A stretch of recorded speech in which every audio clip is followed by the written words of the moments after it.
नमस्कार, आप देख रहे हैं पंजाब केसरी। मैं हूं आपके साथ प्राची। संसद के बजट के दौरान एआईएमआईएम के सांसद असदुद्दीन ओवैसी ने राम मंदिर पर बोलते हुए कहा कि 22 जनवरी बिल्कुल तारीखी दिन है क्योंकि उसकी बुनियाद 6 दिसंबर 1992 को रखी गई। उन्होंने आगे बोलते हुए प्रधानमंत्री नरेंद्र मोदी पर भी निशाना साधा।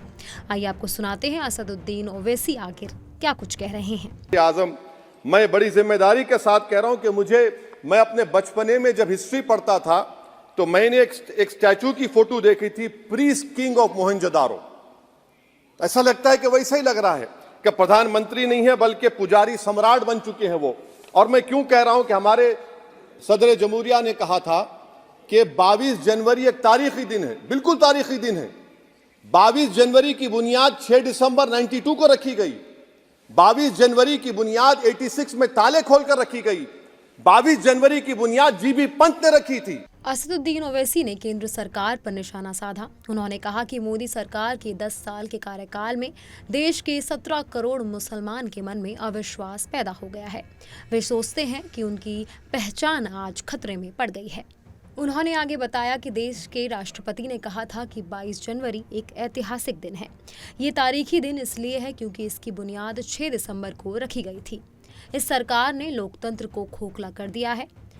आगे उन्होंने प्रधानमंत्री नरेंद्र मोदी को पुजारी सम्राट भी बता दिया। ये कि आज इस मुल्क में चाहे कोई सेकुलर पार्टी का हो या जो भी हो, वाले सब सेकुलर है, बुरा मैं हूं, किसी में हिम्मत नहीं है कि 6 दिसंबर की बात की जाए। और वो तारीखी दिन इसलिए भी है सर, इंसाफ करने वालों में एक एनसीएलटी के चेयरमैन, एक गवर्नर और एक नामजद शुदा रुकने पार्लियामेंट बैठे हुए थे। अब आप बताइए मेरे पास बचा क्या है? बचा यह है कि आर्टिकल 32 बचा है जिसको बाबा साहब अम्बेडकर ने दिया। आज मुल्क के 17 करोड़ मुसलमान भारत के वजीर आजम पर एतमाद भरोसा नहीं करते, बिल्कुल नहीं करते, बता रहा हूं, खुल के कह रहा हूं। अगर आप आर्टिकल 32 का ड्यू प्रोसेस ही खत्म कर देंगे तो फिर मेरे पास क्या बचेगा? ओवैसी ने बताया कि कोई भी सरकार और पार्टी सिर्फ जबरदस्ती से कायम नहीं रह सकती। प्रधानमंत्री एक नया इतिहास लिखना चाहते हैं कि मैंने गांधी और अंबेडकर के देश को हिंदू राष्ट्र बना दिया। मैं उम्मीद करता हूं कि हमारे हिंदू भाई प्रधानमंत्री की इस सोच को नाकाम करेंगे। एक तारीखी दिन 22 जनवरी था, एक तारीखी दिन 31 जनवरी था। सर, रात के अंधेरे में अपील किए बगैर आप आरे लेकर रास्ता खोल देते हैं। क्या पैगाम दे रहे हैं सर?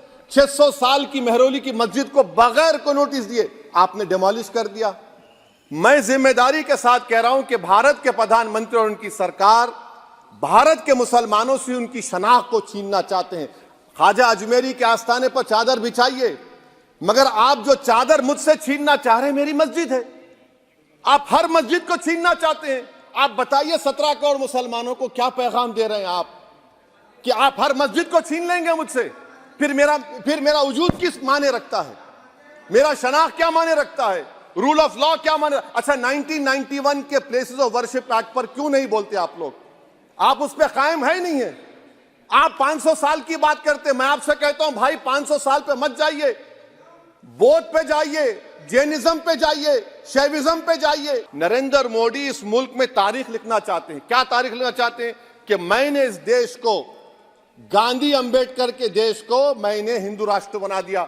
मैं उम्मीद करता हूं कि हमारे भारत के हमारे हिंदू भाई देश के प्रधानमंत्री की सोच को नाकाम करेंगे। उन पर है, अब देखते हैं क्या होता है।